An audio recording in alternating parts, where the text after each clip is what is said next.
Bunge tulipiga kura maneno ya finance bill tukamaliza.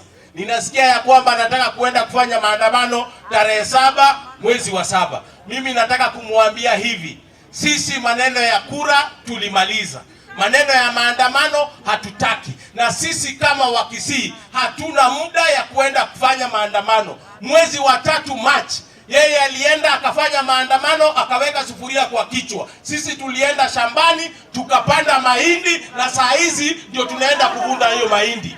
Kwa hivyo kazi tunataka sasa ni kuenda kuvuna nini? Mahindi. Kuenda kuvuna nini? Mahindi. Na sisi kama Wakisii, sisi hatutaki maandamano. Tunataka maendeleo hapa kwetu. Tunataka barabara, tunataka stima, tunataka maji, tunataka aggregation center, tunataka mahospitali. Kwa hivyo sisi hatuwezi ungana na yeye katika maneno ya maandamano.